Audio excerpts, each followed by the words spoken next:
Stay tuned for a meeting of the City of Calabasas Commission.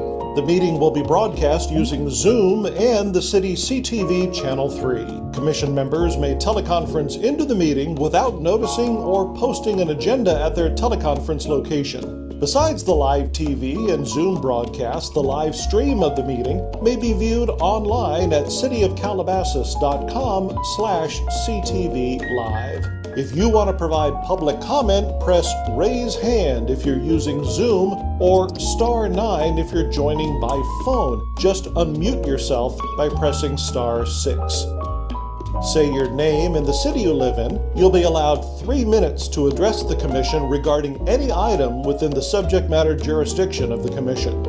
If the power or internet goes out lasting more than 15 minutes, or if there's some event that prevents the Commission from meeting or prevents you from providing public comment, then the meeting will be adjourned. Any items noticed as public hearings will be rescheduled to the next regular Commission meeting. Any other agenda items the Commission has not taken action on will be placed on a future agenda. Now, a meeting of the City of Calabasas Commission.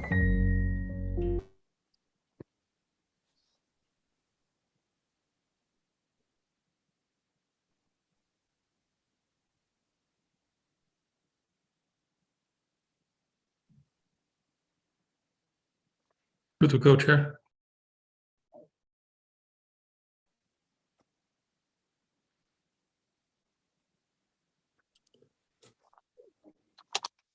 Okay, I'd like to call to order Public Safety Commission for October 24th, 2022.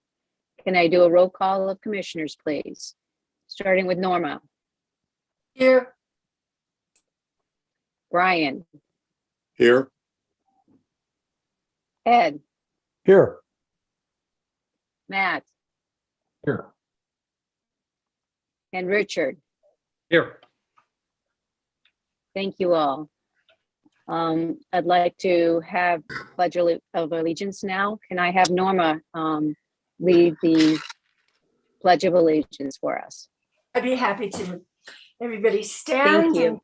The flag, hand over heart, ready, begin.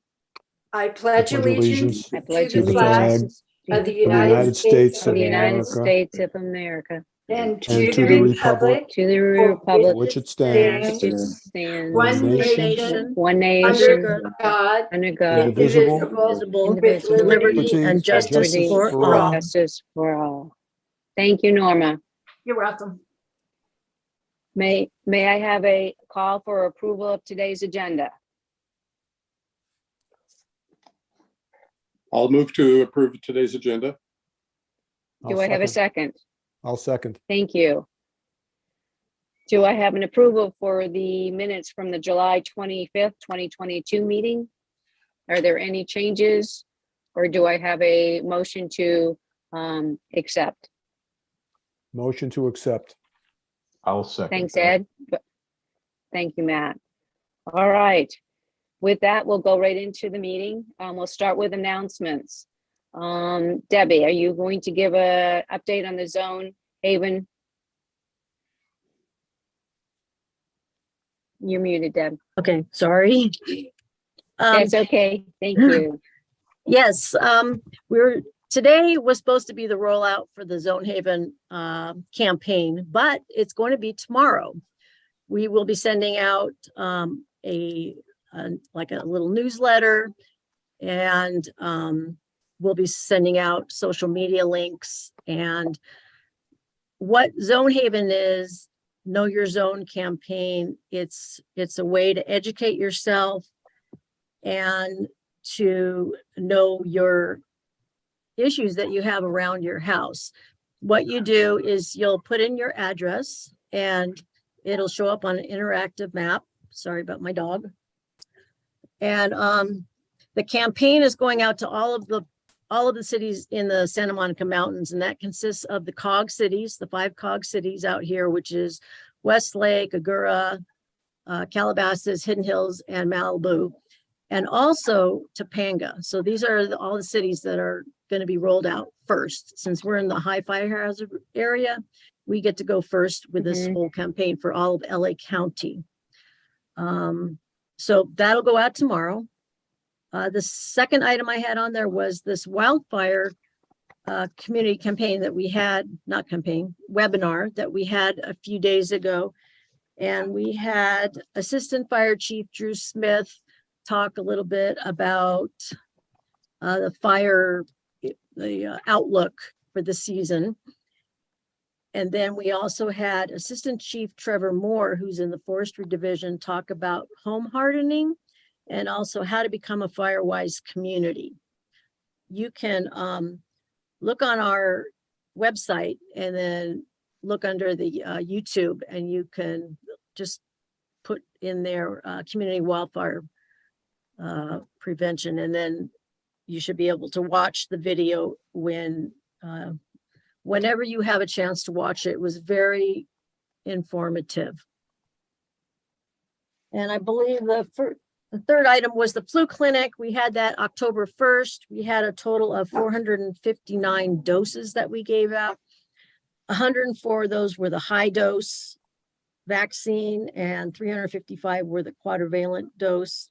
We also gave out 81 COVID, the brand new COVID vaccine, the bivalent one.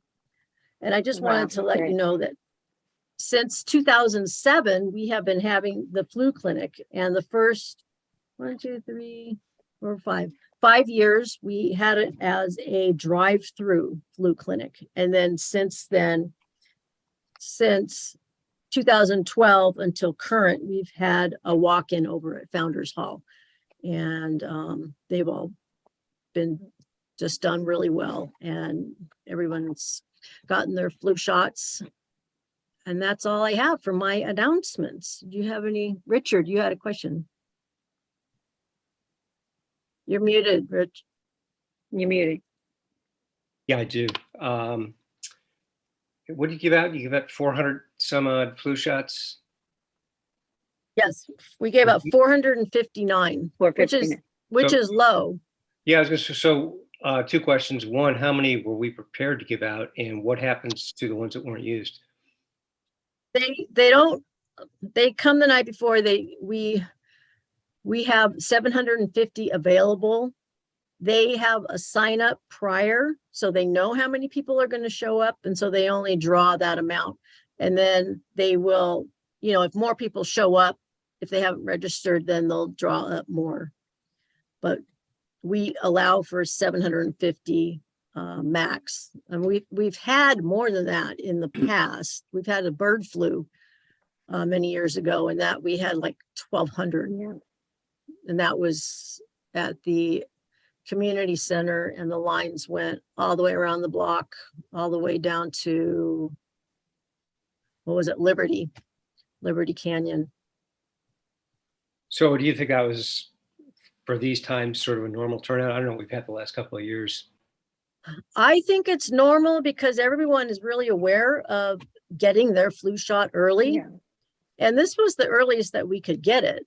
October 1st, September, we couldn't even get, Passport Health wasn't even able to get them before October 1st. So we got in like on the ground floor, but a lot of people went to the pharmacy, or they went to Kaiser, or their doctor and got it. So everybody knows. Yep. So that's why I think it was really low this year. Yep. All right. If there are no other questions, I'd like to have any comments from the commissioners. Brian. I'll start with you, Brian. Actually, I have a question, follow-up question for Debbie. Zonehaven update. Has anybody from the city reviewed the communication materials they're going to be using? They gave us all the materials, and what we're going to do with is we're going to make we're working on our own logo. And we're going to put out the materials with our branding on it. So we have all their materials. We'll see what we like, and then put our logo on it and send it out. But the first thing that's going out tomorrow is going to be going out with all the cities and the county and the fire department. Okay. Hey, Chief Dyer, you Debbie, had let me ask you a question. Yeah, good.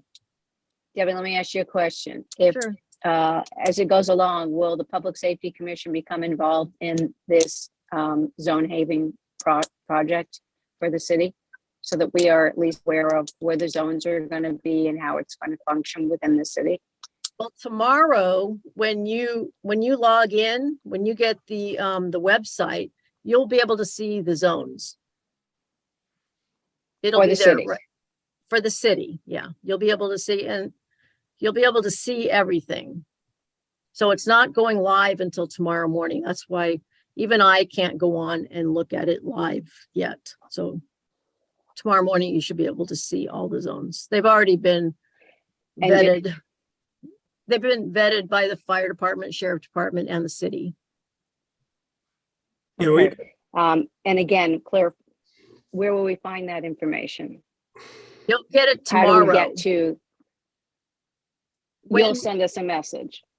It'll go out on all the social media websites, all the social media sites that we have. It's going to be pushed out by all the cities to their respective cities. Okay, So everybody will Got it. get it at the same time. The county wanted to do it all at the same time. So that's what we're doing. great. I'm sorry, Brian, you still had a question? Yeah, generally speaking, size of a bread box, how many people were on the Wildfire webinar? Well, less than 2 hands. Okay, Yeah, it wasn't very well attended. We're really, if you have any good input on how to increase attendance, we greatly appreciate it. If you have any ideas, let us know, please. I will. Definitely, we need to work together on that. Yeah. Okay, if there are no other questions for Debbie, Mike had his let's hand up. go through the commissioners and Ed's Chief got his Dyer. hand up. Mike's got his Who? hand Mike? up. Yep. I just wanted to answer Brian's question about all the, we received a plethora of media materials from Zonehaven and the county. We went through them all. We've decided which ones we like. And when the announcement comes out tomorrow, we're going to put it out, the announcements through a number of different sources. And getting to your question about the Wildland Preparedness Seminar, we didn't have many people, but I would tell you that neither did Malibu, because I attended theirs as well. And I just think we need to collectively figure out how to get more people engaged. You know, Woolsey happened 2 years ago, and I would tell you that I get the sense that people aren't as energized as this group is. So Yeah. I'll leave it. Yeah. I'll leave it at that. Woolsey was 4 years ago. Yep. Chief. 4 years Yeah. ago, I'm sorry. Yeah. 4 years ago on yeah, November 8th. 2018. Yeah, November 8th. But you know what? Yes, it was. People have forgotten. Mhm. Yes, Mm, agree. Debbie I'm not has going it. to say, I'm not No. going to say this group forgot, but I'm going to say, when you only have 20 people or so show up on a webinar that you broadcast, and I'll tell you, Malibu's was the same, because I was on it. It's Thank- disappointing. Yeah. Thank you. We hear you. Ed, you had a follow-up question? Yeah, a couple things. One, it's just when you say you haven't forgotten, I haven't forgotten because I'll never forget having a DC-10 fly over my house about 300 feet from my roof doing an airdrop, water drop. And it shook the whole house up. That was something I'll never forget. I thought it was a crash, but I do have a couple questions. And one, Debbie, you've alluded to Stonehaven a couple times in our previous meetings, but I've never really gotten any information about it. And it seemed it was kind of hidden secret that was going to pop out. So I don't know what agencies were involved. I thought it was going to be our city. Now I hear it's kind of like the COG. So what agencies put this together? It's a combination of the Office of Emergency Management and Zonehaven and the fire department. And Megan here has been busy working with all the cities. I was busy. I thought that the city was going to roll it out on our own, but that's not the way it's going to be. It's all the cities that are in that Santa Monica Mountains are doing it together, but that's just the rollout. That's just the initial rollout. After that, we're just going to be doing our own. Right, Megan? Well, do you want me to kind of elaborate on this right now, or do you want me to wait until our I just update? want to finish my question. It's a couple questions here real quick.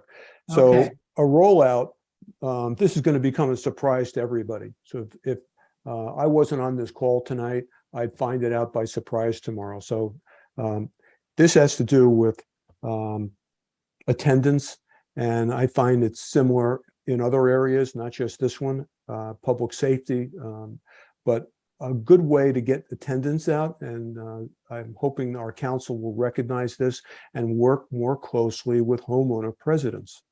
The city doesn't have the email addresses for every single person, and the homeowner presidents are more likely to have a larger Rolodex of those numbers. And it would certainly help. So the homeowner presidents, they have a vice president, secretary, a treasurer. There's communication quite frequently, and that would certainly help. You know, that we can get down into the weeds a little bit. So that's my thought. Thank you. Is that it? Thank you, Ed. Is that, Yeah. you have any other follow-ups? I have Okay. a list of all the homeowner, the presidents for the homeowners associations. So I was going to do a mailing for them very shortly, probably this week, as soon as we get all the materials together. Well, we had a meeting with the homeowner presidents. We have them about once a year. And I think the city really needs to communicate better with them and have more frequent conversations. So the residents that are in those homeowner associations can digest it easier, because sometimes they'll become tone deaf if they get a lot of messages. This is an important one.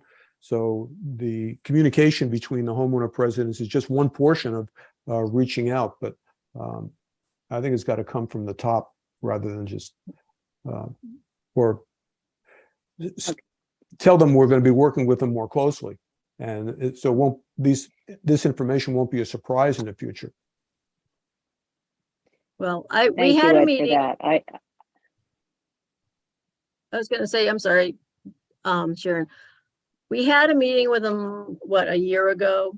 Right. And the Council Safety Task Force is the one who spearheads it. So we're going to be doing another homeowners meeting, and not only doing just Zonehaven, but to have Chief Trevor Moore talk about, home hardening and defensible space, and also the fire-wise communities. So that meeting will be planned. Great. Debbie, Yes. just a further comment on that. I think Ed is really onto something, and I appreciate the fact that you're recognizing that. But the way to get the message out to the community is through the homeowners associations, et cetera. And this is what we came through with a recommendation from the Woolsey Fires, recognizing the importance of the community's involvement through the homeowner presidents or the different, groups within our community that can pull the message together and get it to the masses for us. It can certainly be an arm and a leg. And so I appreciate the fact that you're gonna work with that, Ed, and I'm happy that you've brought it up once again. Thank you. So, I'm not just speaking if as a there are homeowner. I'm sorry. No, I interrupted you. I'm sorry. So what I'd like to do is move on to making sure that we cover some of the comments. If anybody has any announcements as a commissioner about upcoming events, I'd like to go through that now. Okay, so I'm going to start with Norma. Do you have any announcements? No, or not at this updates? time. Thank you. None. Okay, Brian. Just that we've got one more home ignition zone evaluator who has been through the training and just needs to shadow. And over the last week, I've been able to secure 19 additional requests for home ignition zone evaluations in Calabasas. So we'll be following up on that. That's all. Thank you. Richard?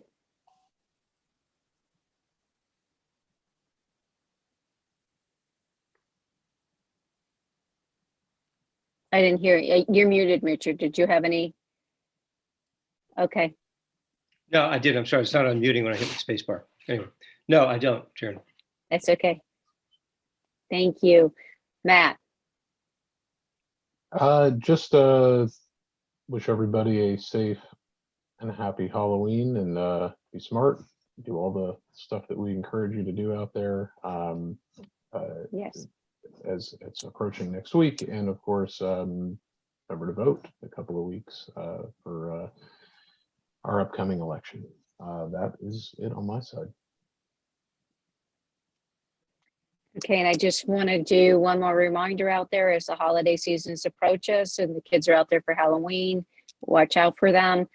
2, as the holidays approach, be aware of your surroundings, be aware of your home, be aware of what's in your car to try and prevent some of these break-ins that are happening to cars. Do not leave valuables in the car. Do not stand in the open and put things in your car with someone watching. So just be aware. And if you see something, say something as the holidays approach. So with that, I'm going to move on. Debbie, is there any oral communication from the public today?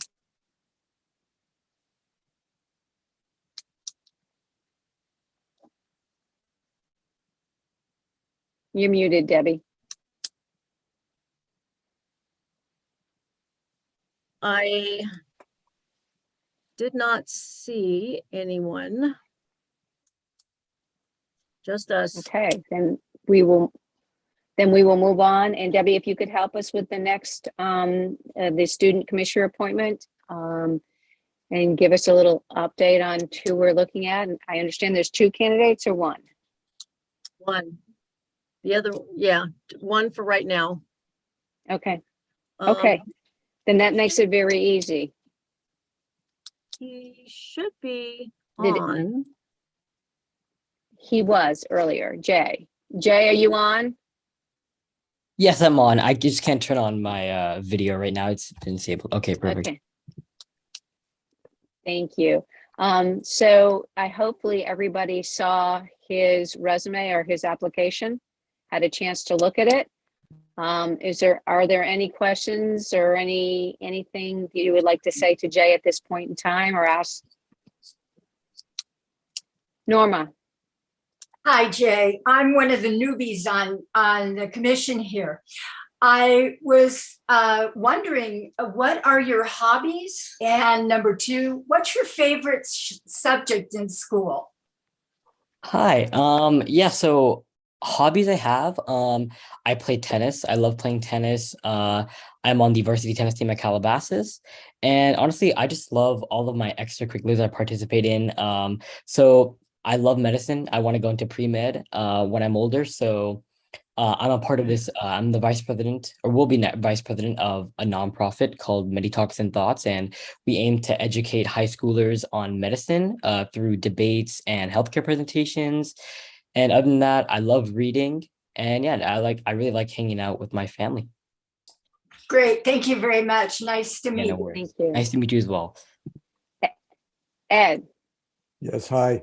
Hey, Jay, I read your everything about you today, and it's amazing. You're really a great example to other students, and it's exciting to watch your future. I mean, you're exploding from all sides, and athletics as well. So thank you for all of that, and your parents need to be congratulated. Just a great job, and I'm sure you're happy at home. It doesn't happen by accident. Thank you so much. I really appreciate it. Brian? You're welcome. Jay, welcome aboard, or what's the vote is official. And I will try my best not to be intimidated by you. You've got a wonderful background. And I'm seriously looking forward to the contributions you're going to be making to this commission. Thank you. Matt? Hey, Jay. Looking through your application, it looks like you've got a few ideas or a few concerns related to public safety issues within the high school and within your community academically. Just curious, what you find to be the kind of the top one, or what you'd feel the most concerning issues that you and your friends and students deal with. I mean, right now, obviously, with everything going on, it has to be the fentanyl outbreaks that have, that have emerged around Calabasas and this area. But again, I'm a part of the Superintendent's Youth Council, but I think that our district, the LVUSD district, has done a lot to, help our district combat against these issues. I mean, they're issuing Narcan into all of the schools and training all the staff how to use it. And I think that's a really good start. But yeah, we're all really, we're all just generally worried. But now there's people, they're taking a lot of caution when regarding this, and there's also random drug checks. At least today in one of my classes, they had a canine come in and they had everyone leave the classroom and sniff all the backpacks and look for stuff. But even for Halloween, with Halloween coming up, I know I'm going to be safe, and I'm trying to spread awareness about everyone being safe. But right now, that's the issue, because it's a lot of student related deaths in the area, but we're all just trying to be safe and spread awareness. Great, thank you so much. Thank you, Jay. Richard.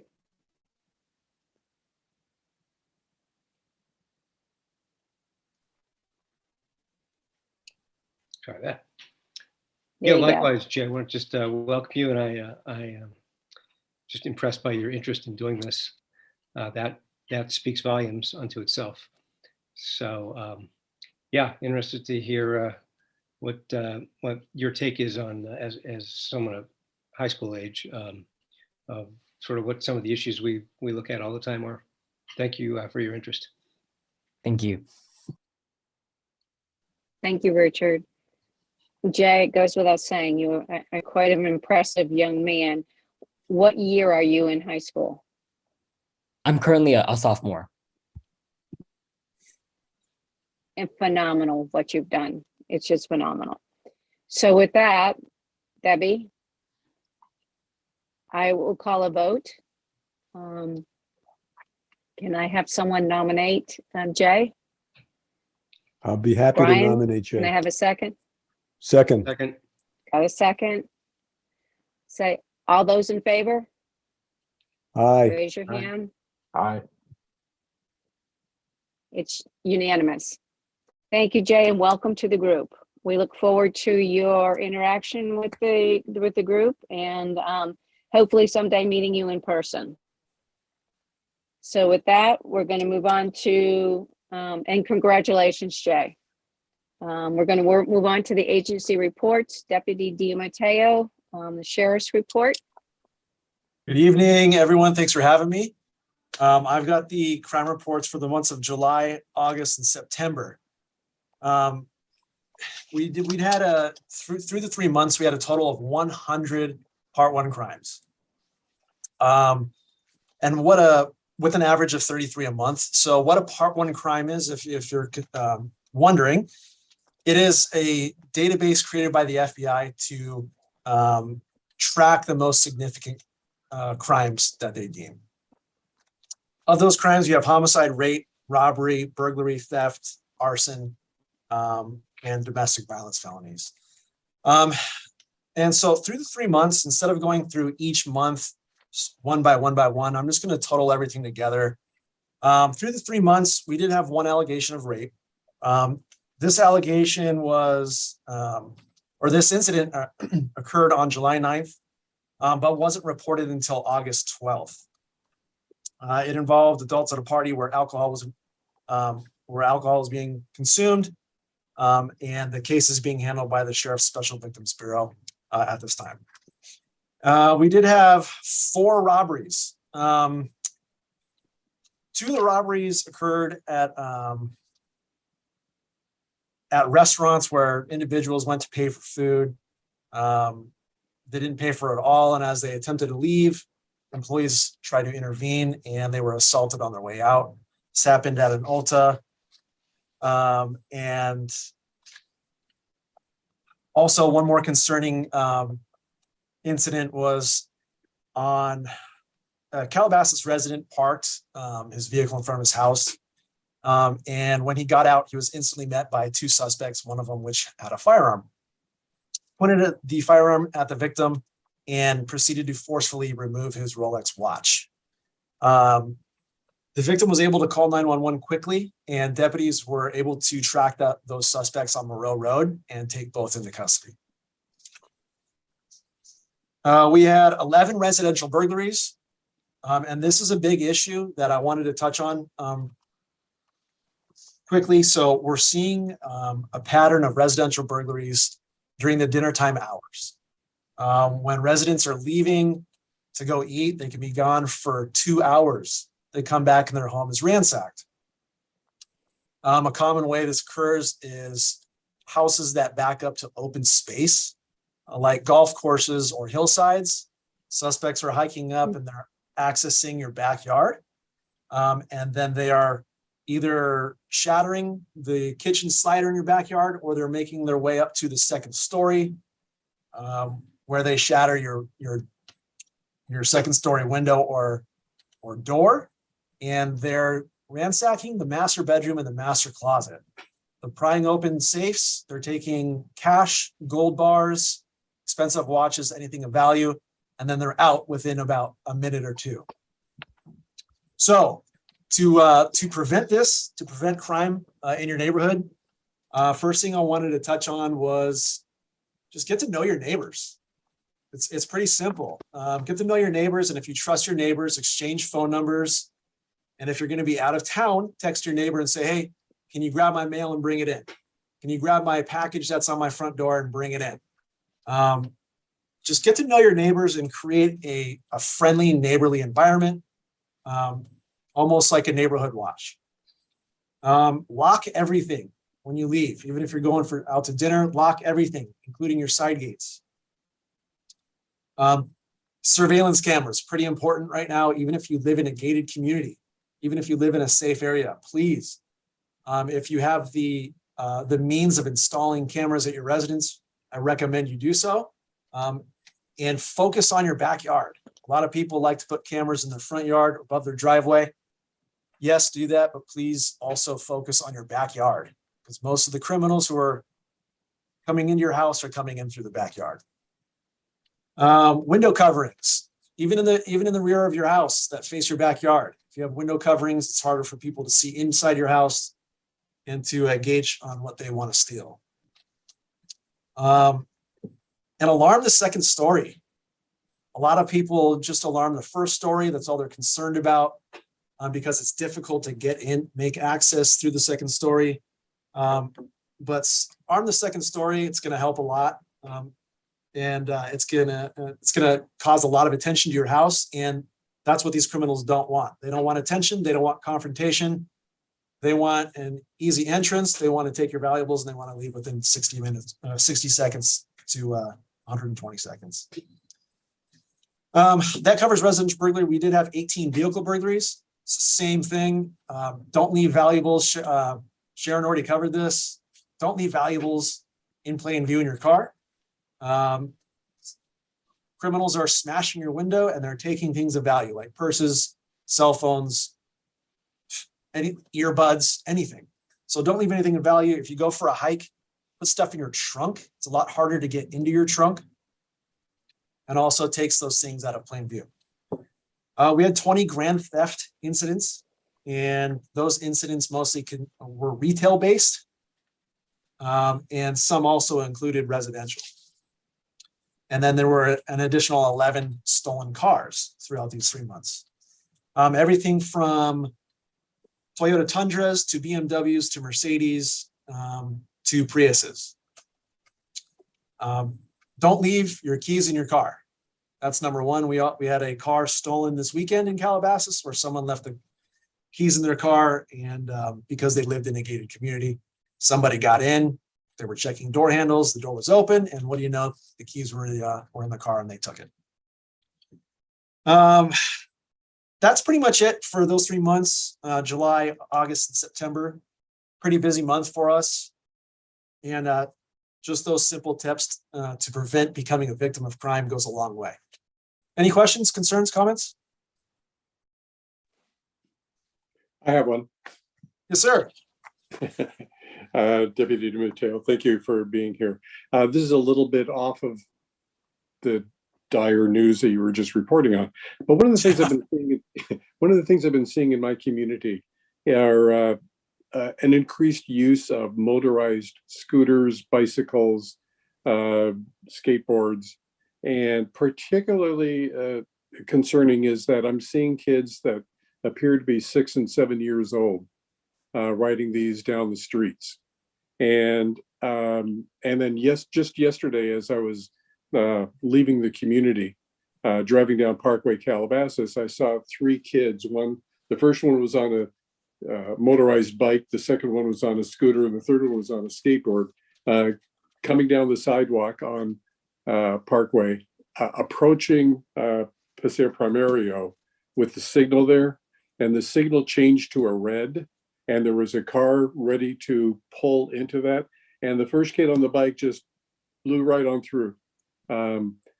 So obviously within my community, that's on us. That's an HOA problem to deal with and solve if it can be solved. But out on the open streets like that, what are the laws? So the laws pertaining to, there's so many different electric and motorized vehicles now. There's scooters, there's go-peds, mopeds, there's motorized like one-wheel skateboards, there's all sorts of things. So the general rule is if it's a motorized vehicle, electric or gas, you have to have a license to operate that. But with all these new vehicles coming into play, this is something that I would have to direct my attention towards traffic at our station for official answers because it is so complex. But also this is something that our J-team deputies can go at when they're at the schools and they're talking about the importance of being aware of the drugs that are out there. They can also touch up on this type of safety. That would be great. And from what I've seen, the J-team getting down into the elementary school level for some of these kids is going to be very important too. So thank you very much for that. Yeah, no problem. And also just letting you guys know, we do have a safety symposium coming up on November 19th. It's Saturday. This is going to be an event. It's going to be in Westlake Village at the Westlake Village City Hall. It's going to be open to all residents of Agoura and Calabasas and Malibu. And it's going to be an event for children and their parents to come. And we're going to be having talks about fentanyl, traffic safety,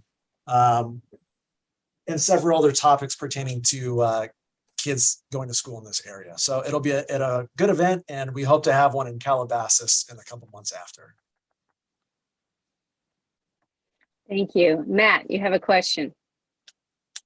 Hey, Deputy Matteo. A couple quick ads.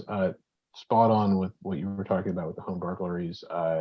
Just a couple other recommendations, because as I read and hear too, there's so many of these were related to the smashing of a slider or back window. Incredibly easy to, if you've got a home alarm system, to make sure you've got glass break sensors. Often the burglars are really smart in that stuff. They know if they can smash a window and walk through it, the alarm won't necessarily trigger if the contacts aren't broken on the door. But if you've got the glass sensors, it's super helpful and will activate an alarm. And just security film often enough will help at least make it a little more difficult to get through your big windows like that. So just a couple of thoughts there. I did want to say it's something we talk about. As long as I've been on this committee, we've talked about making sure to lock your car doors.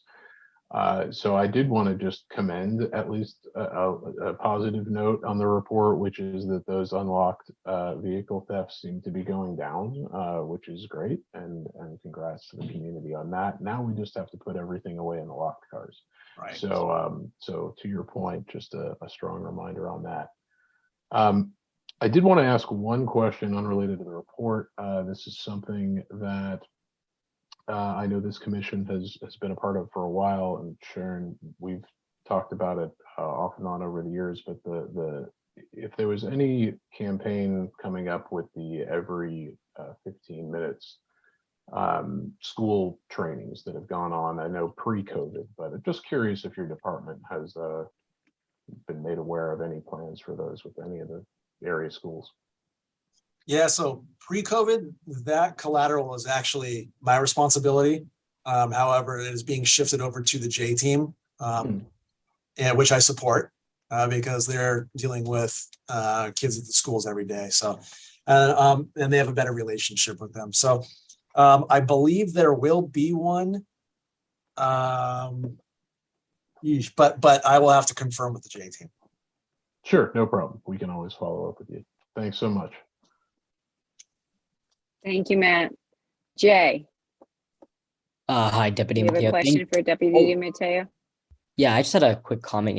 Thank you for your, your speech and your discussion about the crimes in the area. And I just wanted to add one quick suggestion. And I think this applies to mostly the youth, but it can also apply to some of the adults in the area. And I think in terms of social media, when people are away from their homes and are posting about their location and away from their house, not in this area specifically that I've noticed, but around and surrounding areas, there have been multiple burglaries based on people posting, even sometimes they post their address inadvertently or post that they are away from their house, and that can, create some coordinated burglaries. But other than that, I would suggest and advise people, if you wanted to post photos about your location and stuff, do it after you come back.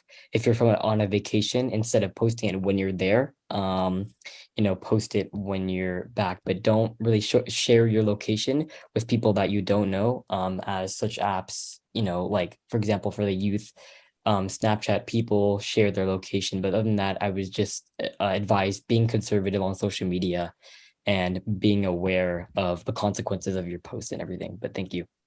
Yeah, good point. There was actually a Netflix documentary on that just came out. So good point. Thank you. And just to let everybody know, including Deputy Matteo, we have started talking about a crime prevention task force, which would include something similar, very similar to what you're looking at in Westlake. We will be we're going to discuss that further in the meeting about a setup for that. But yes, especially with the holidays coming, it's very important. And we have always preached that, when you're away, don't advertise until after you come back. Are there any other questions for Deputy Matteo other than be Halloween safe?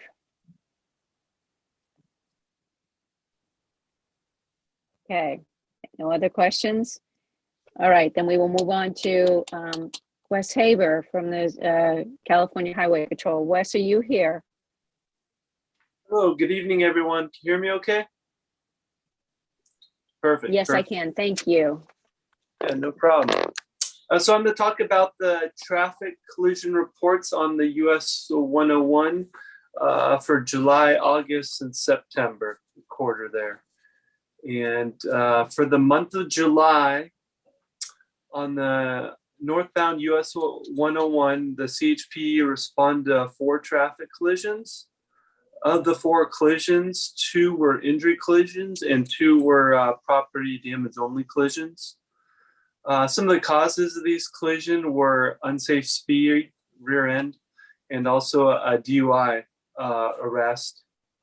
An unusual one, unsafe backing. Sometimes people going up the grade, they don't realize they take their foot off the brake and they actually roll into someone.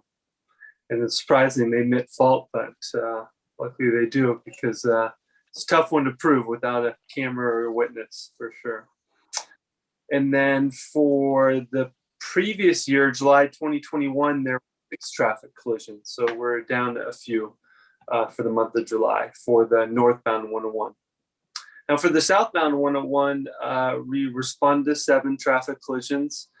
5 were injury collisions and 4 were property damage only collisions.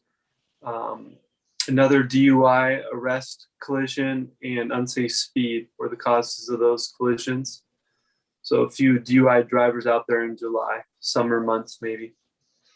The prior year, there were 3. So we're up quite a bit for the southbound 101 for the month of July.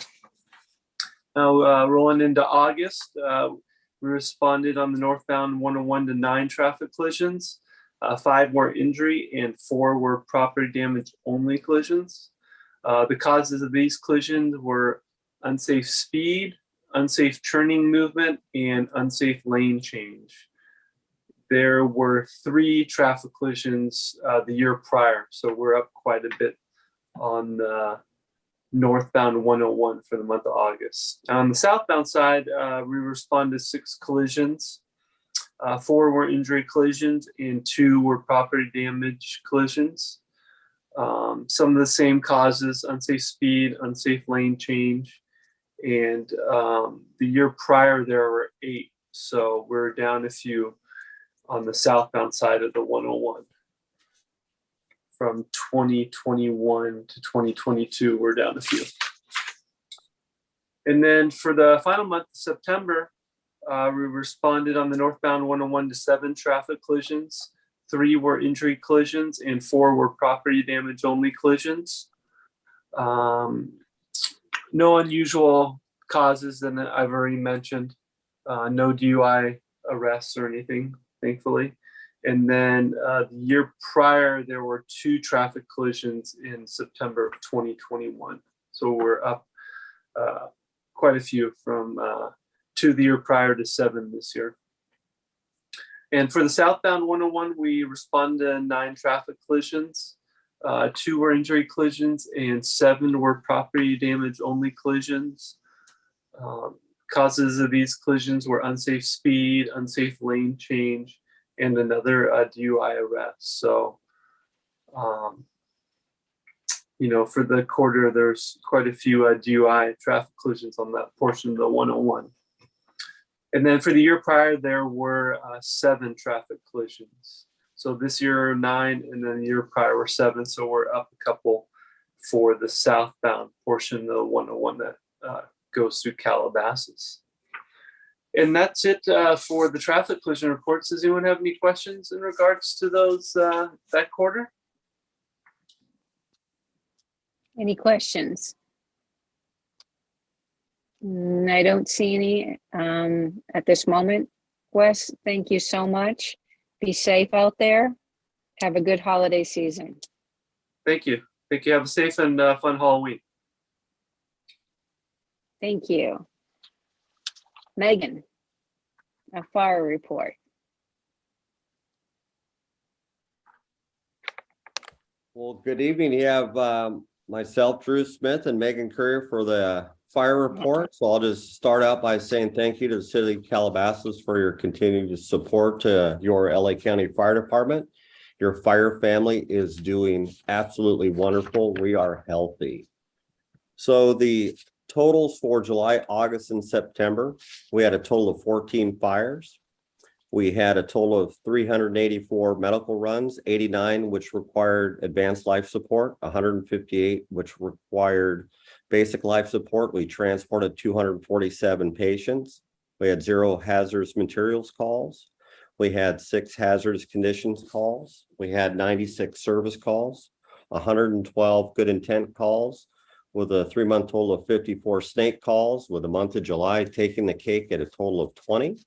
And we had just over 600 total responses in the city of Calabasas, which gives us your firefighters about 20 runs a day for the city of Calabasas.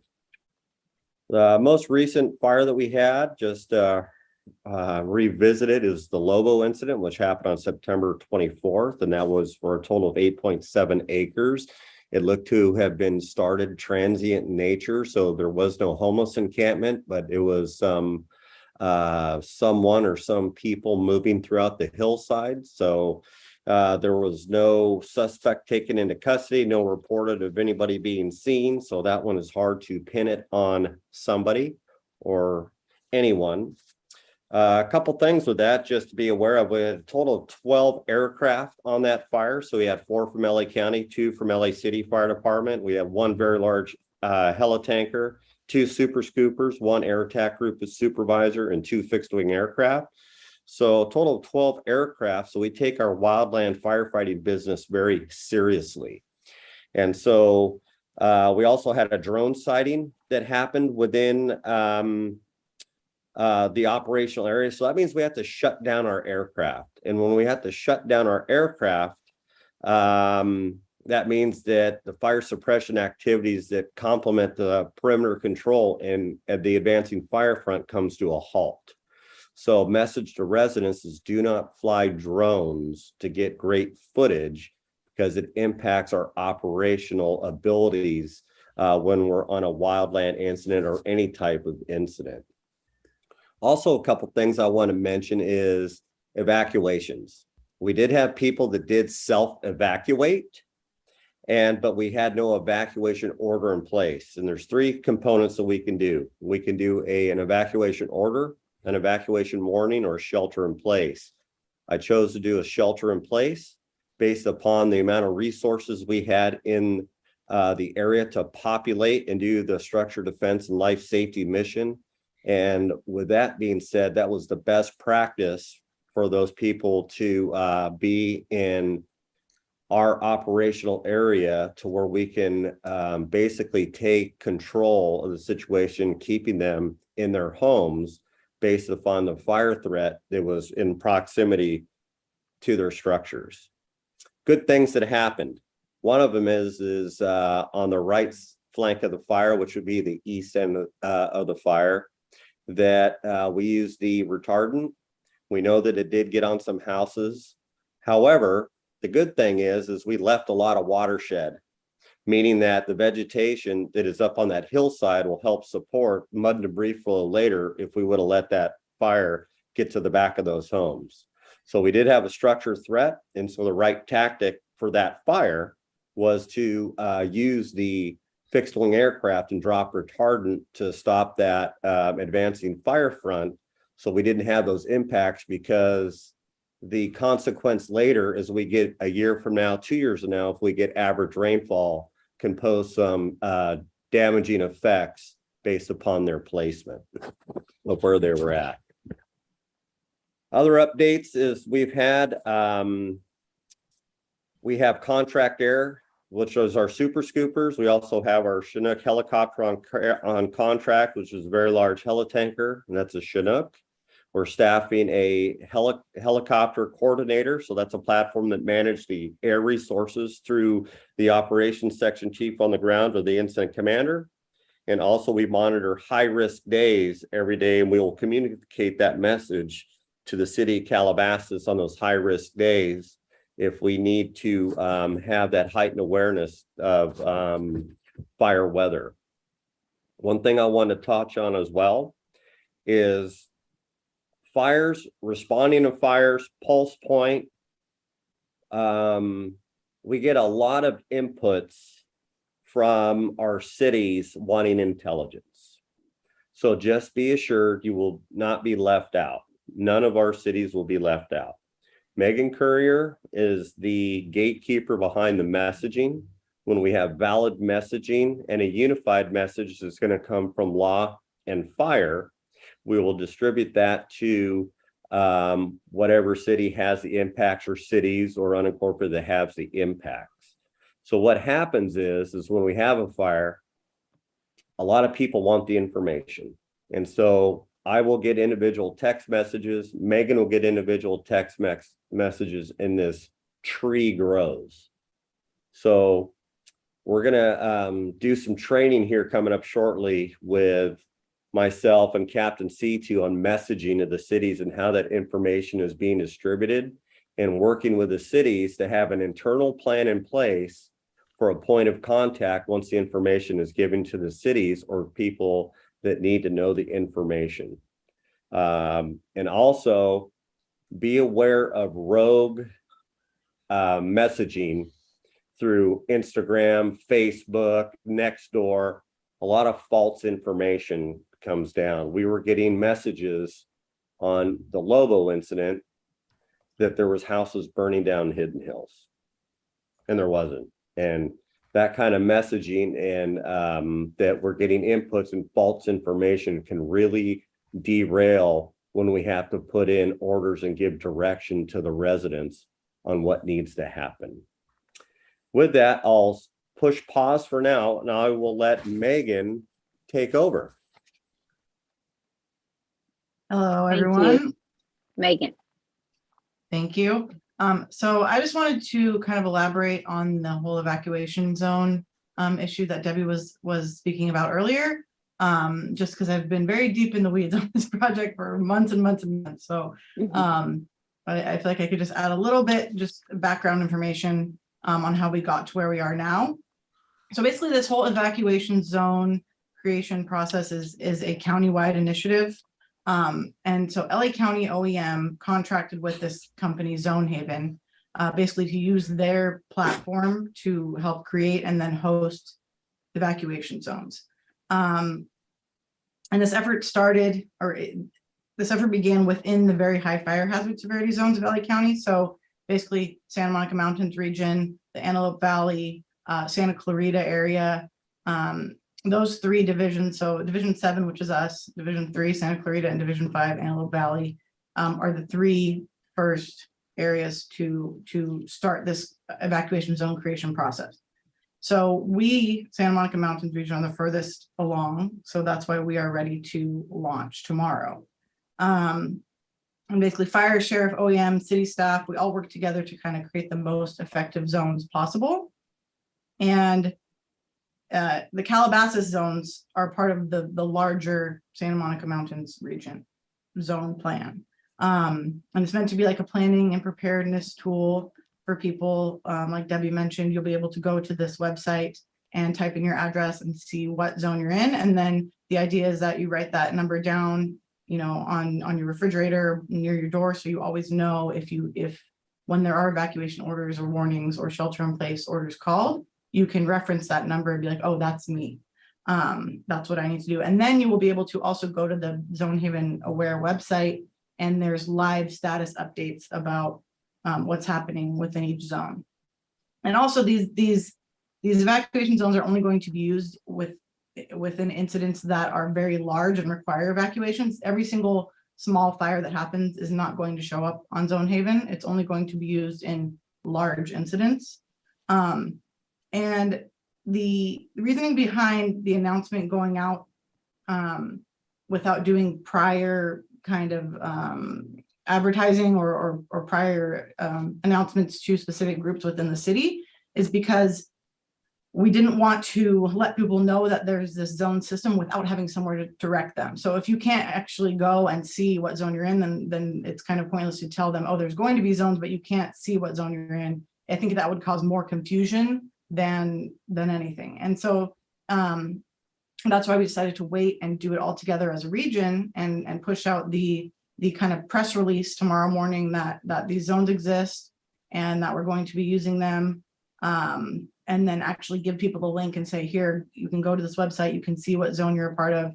And it enables them to see that and have a visual. Other than that, I think we have a pretty good strategy for our outreach. We like Debbie said, all the cities are working together along with Lost Hill Station, us, Division 7 fire staff, and then Office of Emergency Management. And this isn't a singular event. This is an ongoing process. So once these zones are live, they will be live. And so it'll just be an effort of getting more and more people on board and knowing about it. And then the second thing I wanted to give an update on is NOAA weather alert radios. We're about halfway through distributing those. I'm in the process of confirming at least 3 more distribution events to get rid of the rest of them. And I will give Debbie the details as soon as I have those officially confirmed, the dates on those.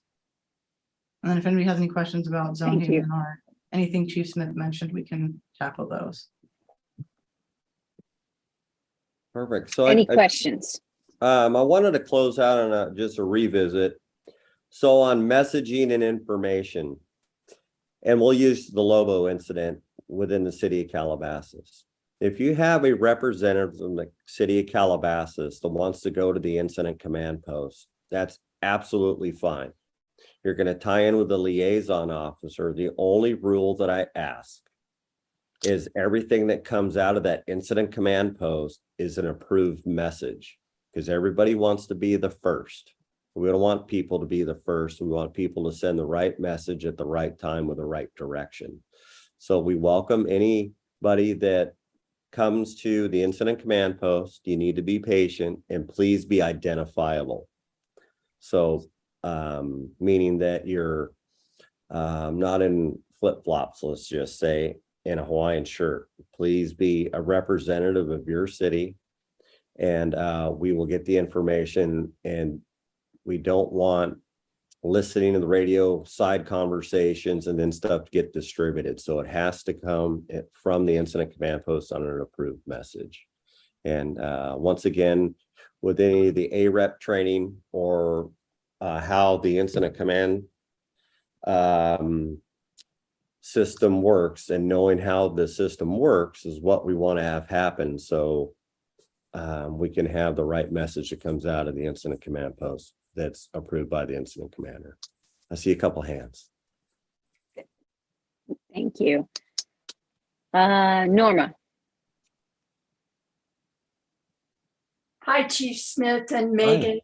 I have a question about coordinating information through the disaster communications through the county. I'm a member of DCS, and I was wondering if there are any plans to put out information through that system as well. There is. So if we have a major incident that involves a lot, OEM sets a representative, and that coordination on how the messaging is going to happen, because you all know that there's a lot of different platforms for that. But the message is it's all coordinated. So I work very closely with Kevin McGowan with OEM and how that messaging goes out. And once again, it's unified with OEM, or depending on how robust the messaging needs to be in the correct platform to distribute that information, it is how it'll go out, and that's handled by the liaison officer and the public information officer, approved by the incident commander on scene. So maybe a sole incident commander, it might be just fire. It could be a unified command with sheriffs. We will always have a presence with either one.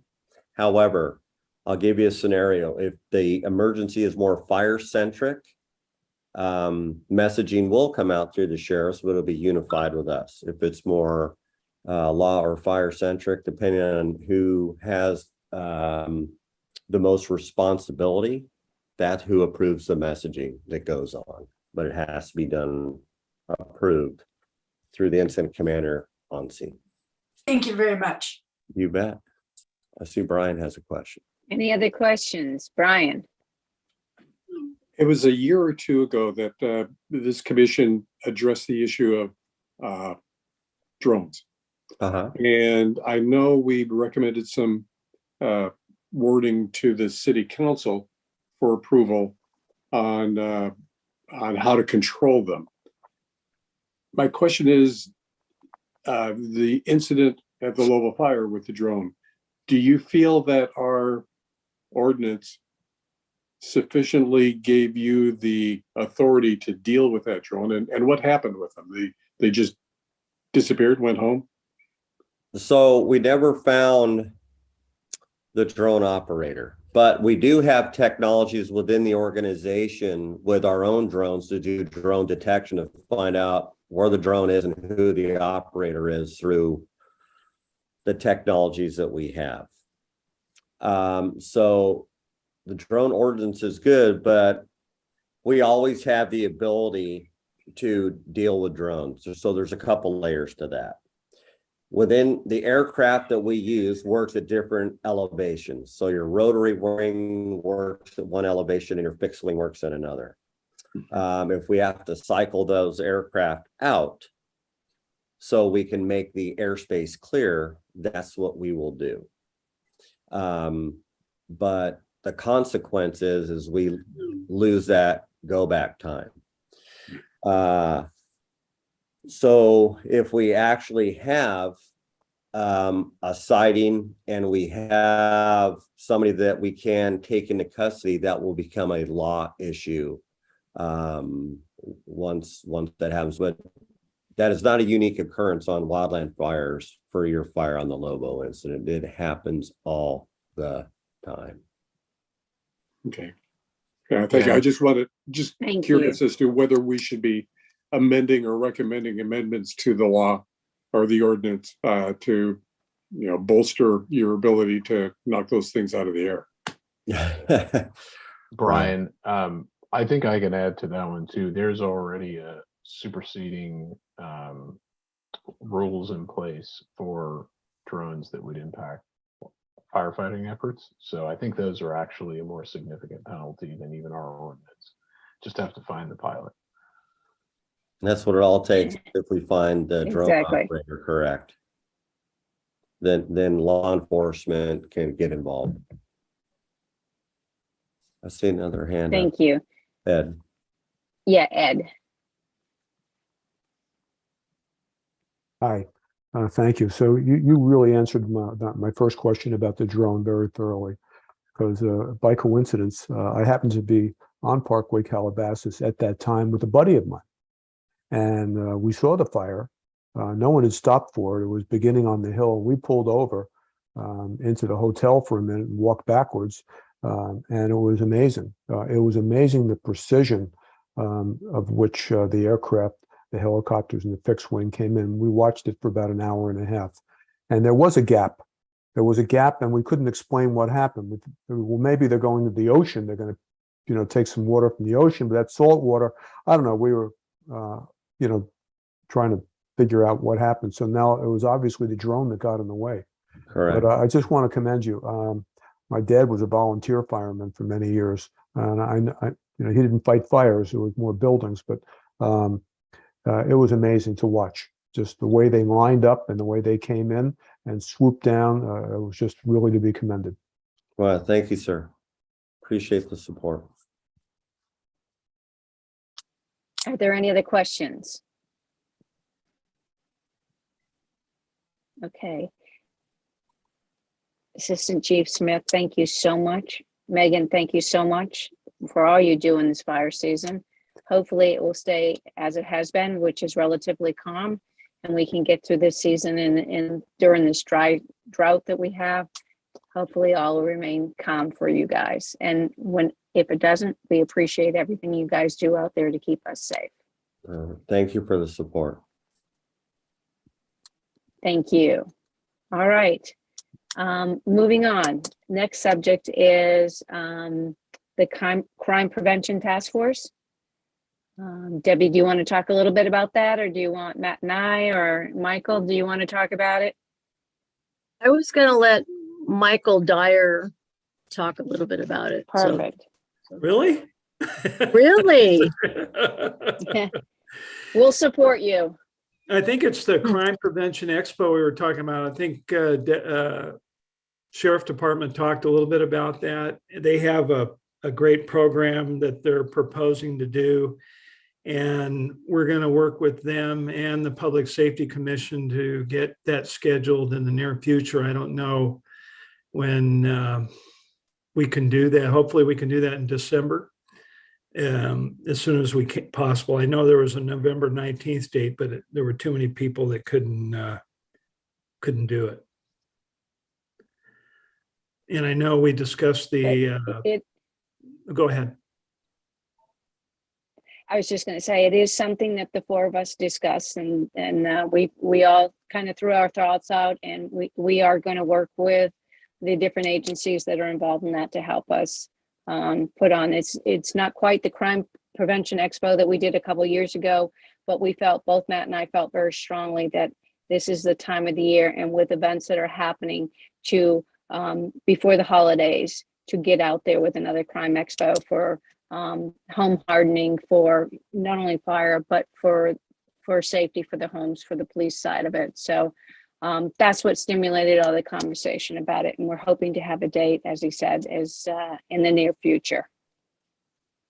And just so you all know, the topics that are involved in that are, Jay, one of them is fentanyl.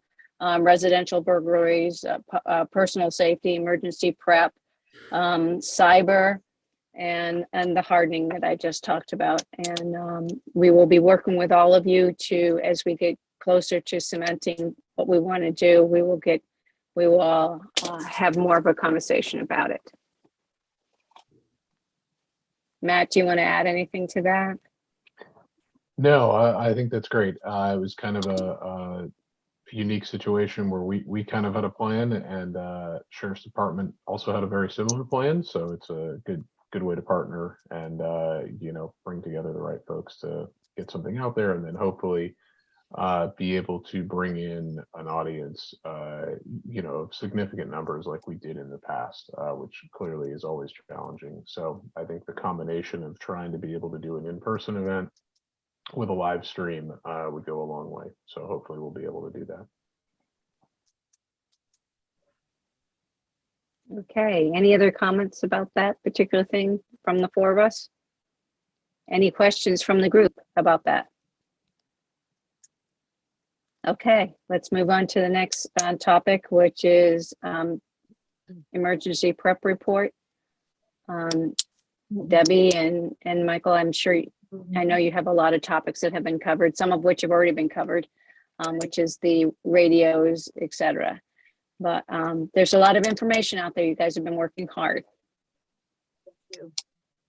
Well, the first on the list is the city plan updates, which Michael Dyer has been spearheading. He is making sure that we are going to have all our plans updated. So I'll let you talk a little bit about that first. So we talk about emergency plans, and there's a number of emergency plans that drive how the city of Calabasas operates during an emergency. And I'm sorry to say some of the plans have been out of date for a while. And what we're doing, we're in the process now is we're updating those plans. The emergency operations plan is being updated. That dictates how the city operates during an emergency, including EOC activation, emergency ordinances, and such. So we're in the process of that. We're also in the process of developing a new plan for the city. Many of you know it as a business continuity plan, but it's also known as a continuity of operations plan. The continuity of operations plan tells folks in the city where they go if their office is no longer usable. Whether they go remote or they go to a different location, it dictates how the city does business in an emergency that would normally keep a normal business or city from operating anymore. So we're in the process of developing our first continuity of operations plan. And we're expected to have both of those plans finalized by the spring of 2023. Right now, Debbie and I are doing edits, working with the consultant to update the plan. And then we're doing the EOP first because that's obviously the most important plan. And then we're going to get into the continuity of operations plan. One plan that we're looking at in the future, we're hoping to apply for a CAL FIRE grant, is a community wildfire protection plan. The city's part of a community wildfire protection plan with the other 4 cities, and that plan's roughly about 8 years old as well. So there's been quite a bit of development in the city, quite a bit of changes, Woolsey Fire, other incidents since then. So we're going to work on getting a community wildfire protection plan for the city that updates specifically projects, hazard mitigation projects in the city. And also with those plans in place, when you go to apply for state and federal grant money, you could point back to those plans and say, here it is, instead of saying, well, we just want the money. We just want the money. That doesn't work anymore. So that's where we're at with the plans right now. It's been it's kind of our foundation. And I'm preaching a little bit. Debbie's heard this quite a bit. It's our foundation from which we perform emergencies. I mean, we all are focused on emergencies, but it's like having ordinances in the city and rules and policies and such. So we're getting all of those updated. Any questions?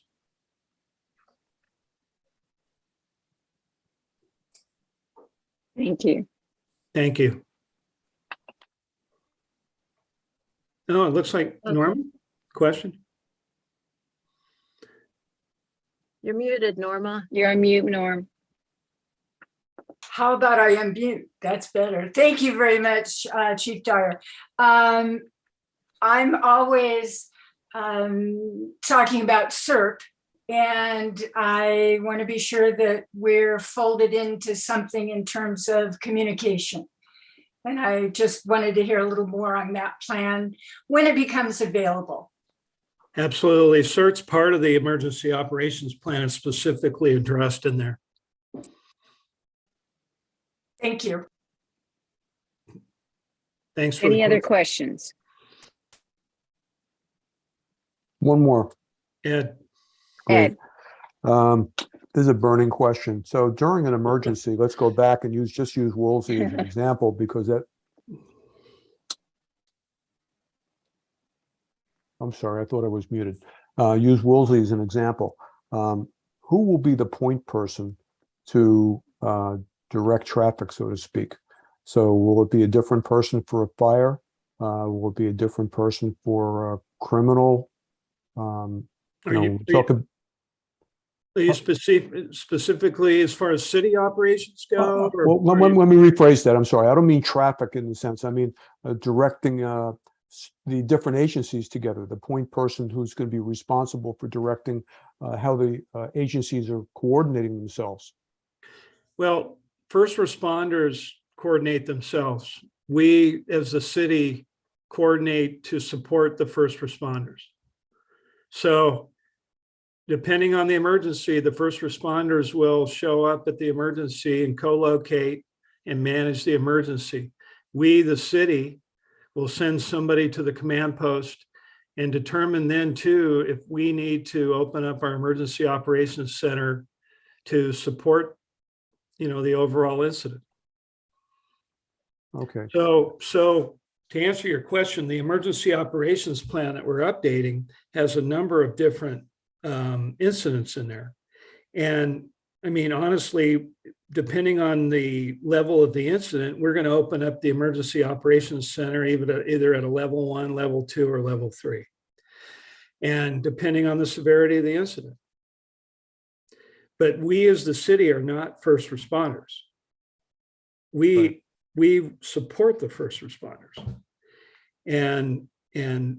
But we have to have good communication, and we're lucky in the city of Calabasas. We have Epic to help us. We have CERT to help us. We have a lot of resources in this city to help us, which is a really I'm so impressed that we have all these resources, but we have to coordinate it all at the city level in support of the incident. The first responders are going to deal with the incident. So from the command post, who is the contact person at the city? Who will be the first contact to deliver communication to the residents? So we send an agency rep to the command post. The command post then tells us what the status of the incident is. The agency rep then gets back to us. We know the severity of the incident. We know what the message is. We got a unified message, and we put out a unified message to the residents. So the agency rep is someone from the city, or the agency rep is from the command post? No. The agency rep is from the city. And I would tell you there could be number of agency reps there from different, if you have a huge fire like Woolsey, you're going to have agency reps from Westlake, Agoura Hills, Calabasas, Hidden Hills. And you're going to have agency reps there from Edison, from gas company. You're going to have, it's going to be a team of people out there. But as far as the city goes, our agency rep then is going to funnel that information back to us at the EOC, determining what level we're open. If you're looking at worst case scenario, we're fully open DOC. And that agency, in fact, I think the commission knows this. We're doing agency rep training on November 9th to train folks in the city on what information is needed as an agency rep. And we're also offering it to all the area B cities. We're offering it to other COG cities out there. We're bringing in a certified CSTI instructor, and that's California Specialized Training Institute instructor that teaches how to be an agency rep. Because that training has never been done.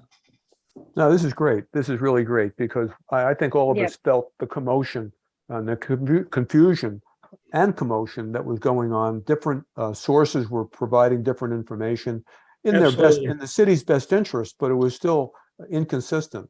So I just want to be clear about, so we're going to have one agency rep from this city, then Yep. other reps that are trained to replace that rep. So we're not going to get confusion from different reps that are going there.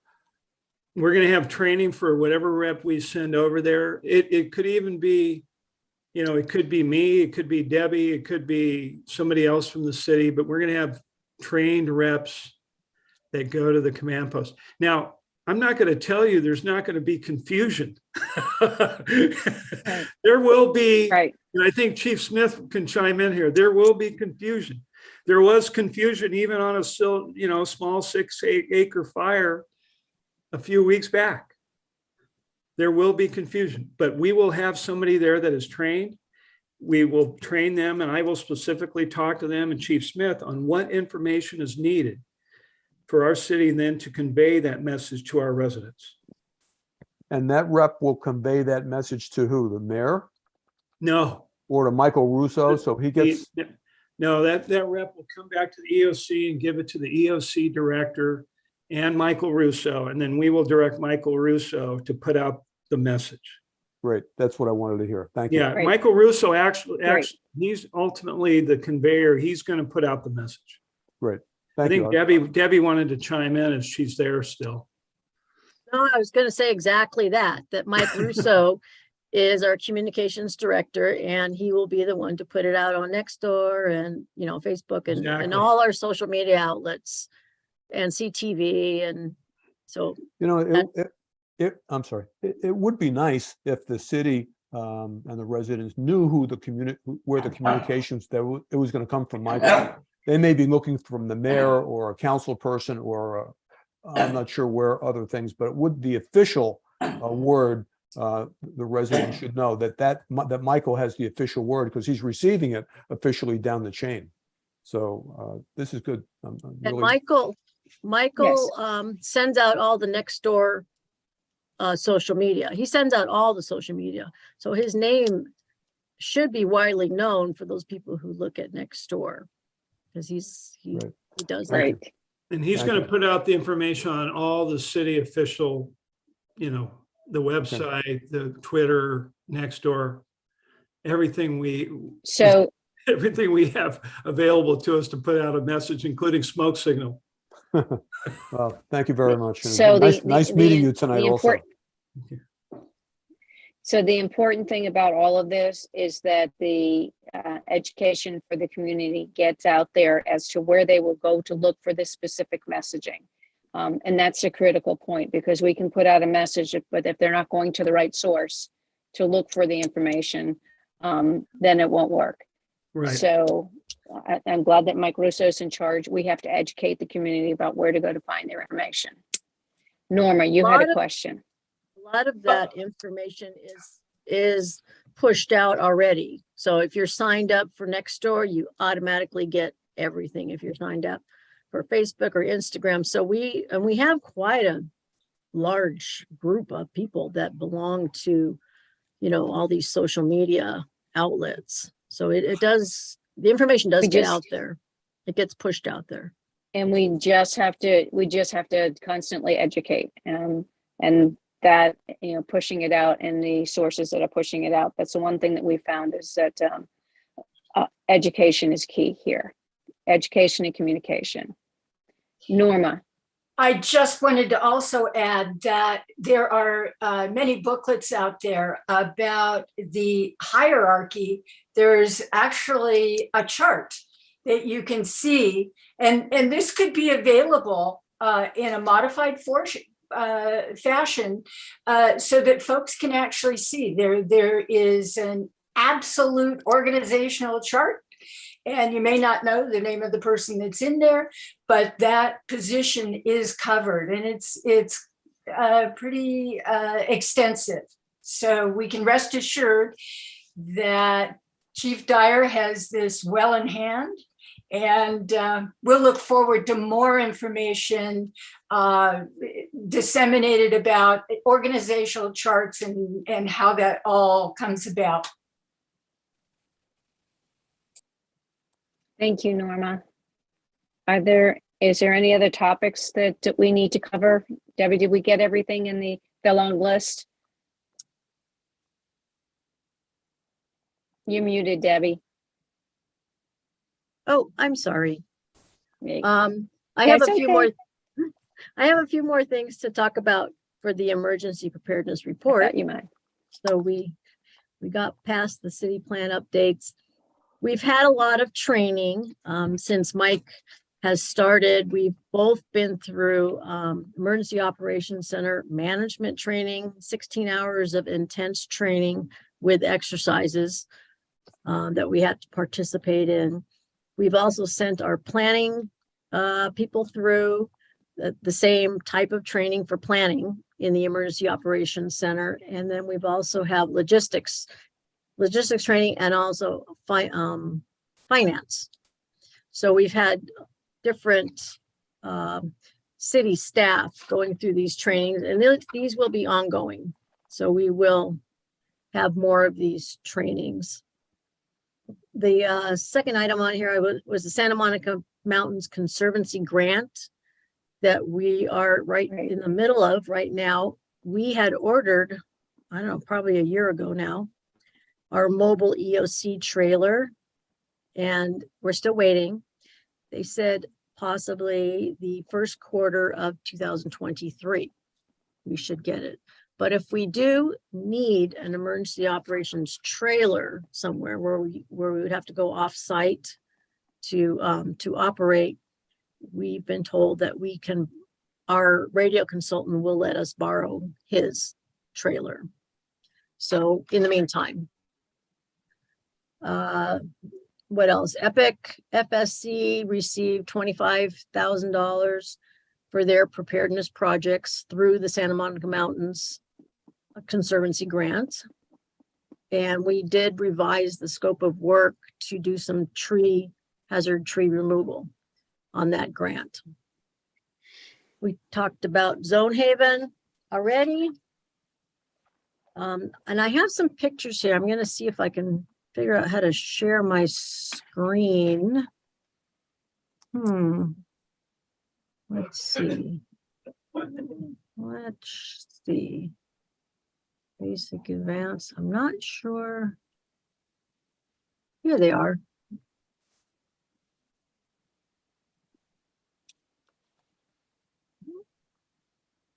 Okay, I'm going to go a little out of order. This was our flu clinic. Can everybody see that?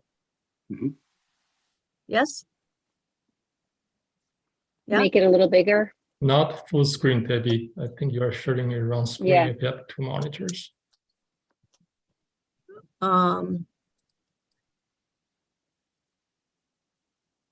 How's that?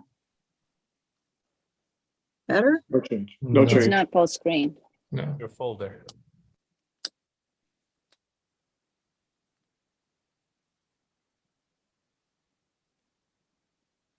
Is that better? Nope. No change. No change. Okay. Debbie, you probably need to reshare your screen and select the application for the photo. Click on the image itself, double click on the image. Yes. Well, that's what I right was there. doing. And you said you couldn't see that. You have two monitors? We can see.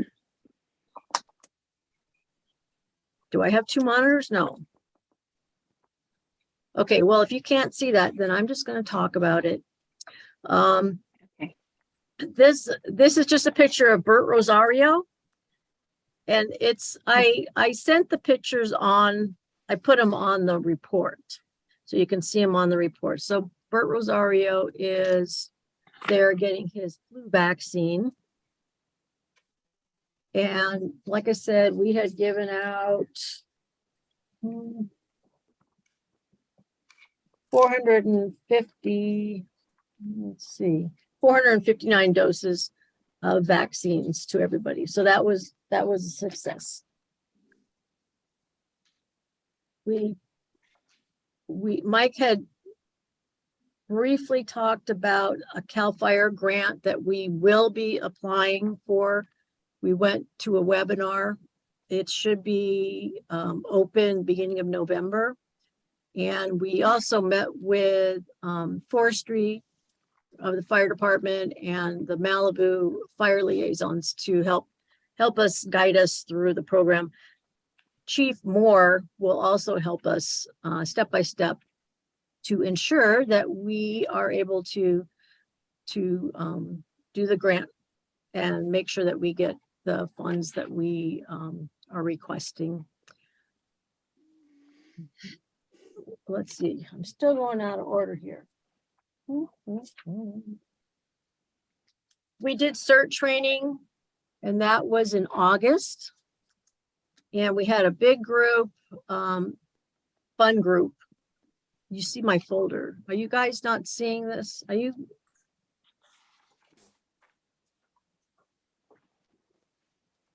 Are you I seeing can see my? the folders, but can see the folders. I just, Instagram. I don't know how to get rid of my folders. How about? I don't see how to do it. Okay. There you The go. screen. Aha. Okay, so we had a CERT class. It was very well attended. It was very fun. We had about 20 people in the class, and we will do it next year, beginning of quarter next year. NOAA Hey, radios. Hey, Debbie, sorry, quick question on CERT. What is the minimum age for CERT training? It depends on the instructor.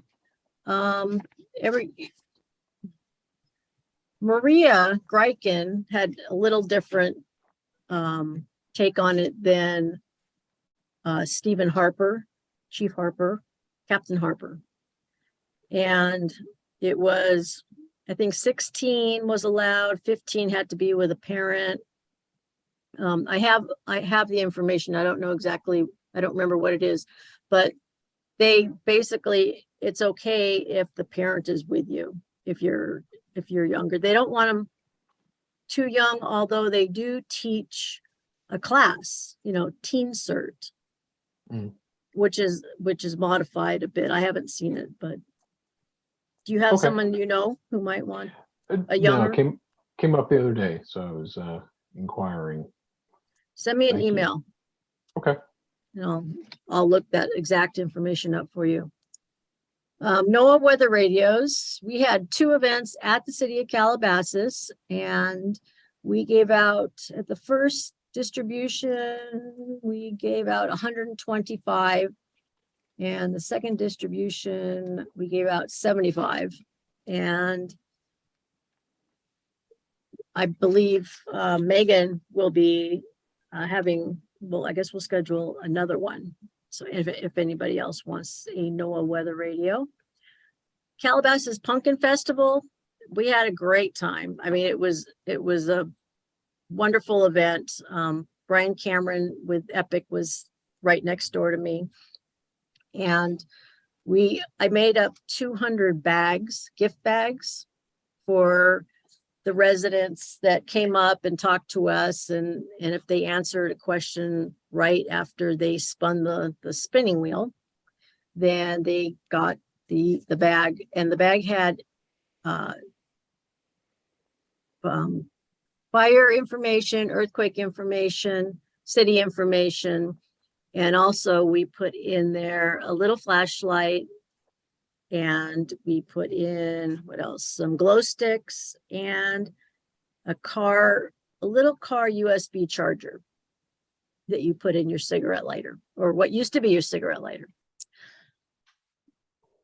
So that was a great event. There was, I think, about 6,000 people or so that had attended that event. So it was fun. And I think that's about it. I think we covered everything else on that report. Any more questions?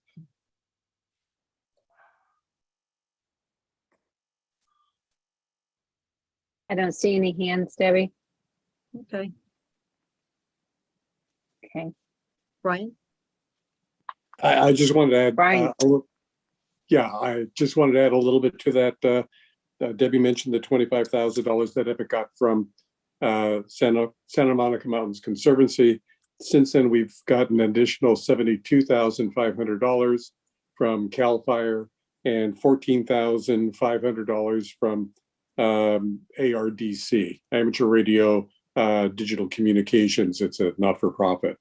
I'm going to be giving a lecture tomorrow night through the city's recreation department on wildfire mitigation, a survival guide.